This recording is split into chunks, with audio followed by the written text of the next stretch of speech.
మాజీ ముఖ్యమంత్రి గత చరిత్ర చూస్తే మరి అప్పట్లో ఎంపీగా అదే పార్టీలో ఉన్న నన్ను 4 మంచి వ్యాఖ్యలు చెప్పినందుకు, అంటే సలహా, ఇప్పుడు క్రిటిసిజం ఎప్పుడూ స్ట్రాంగ్ గానే ఉంటుంది, పొగడ్తలో మరి బాధ అనిపించవచ్చు. మరి అప్పుడు నేను జరుగుతున్న తప్పుల్ని వివరించవలసిన పరిస్థితి వచ్చినప్పుడు మరి తప్పుల్ని ఎత్తి చూపడం జరిగింది.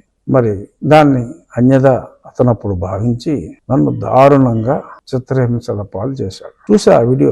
రోడ్డు మీద వాళ్ళని కొట్టింది నథింగ్. 120 నుంచి 125 సార్లు నన్ను 5 విడతలుగా ఆ సునీల్ కుమార్ గారు పంపించిన బ్యాచ్ కొట్టారు. నన్ను జగనే పురమాయించాడు, అందులో ఏం డౌట్ ఏమి లేదు. ఇది ఇండైరెక్ట్ గా నాకు ఏదో మూల లింక్ అయిన సబ్జెక్ట్ కాబట్టి ఉపసభాపతి స్థానంలో ఉన్నప్పటికీ నేను మాట్లాడవలసిన పరిస్థితి. సో నన్ను ఎంత చిత్రవత్ చేశారు ఆ వీడియోలు అన్ని కూడా ప్రజాబాహుల్యంలో ఉన్నాయి. మిలిటరీ హాస్పిటల్ క్లియర్ రిపోర్ట్లు ఇచ్చారు, అది అందరికి తెలిసిందే. ఇప్పుడు ఎందుకు వచ్చిందంటే మరి దెయ్యాలు వేదాలు వల్లించినట్టు అన్యాయంగా నన్ను కొట్టారు.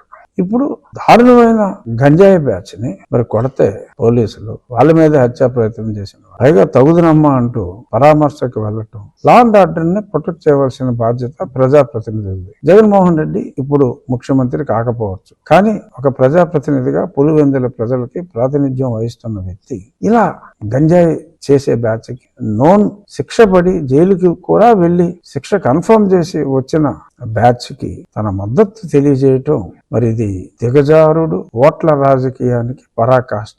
సరే, ఈ ప్రయత్నంలో అతను గతంలో వచ్చిన ఆ ఓట్లు కూడా రాని పరిస్థితికి వెళ్తాడు. రాజకీయాల్లో ఆత్మహత్యలే తప్ప హత్యలు ఉండవని చెప్పి సామెతలు ఊరికే రాలేదు. ఇటువంటి వాళ్ళని చూసే వచ్చినట్టుంది తెలుగుదేశం పార్టీకి ఆర్ అన్ని రాజకీయ పార్టీలకి, ఒక్క యువజన శ్రామిక రైతు కాంగ్రెస్ పార్టీకి తప్ప ఈ రోజు ఎంతో సుదినం.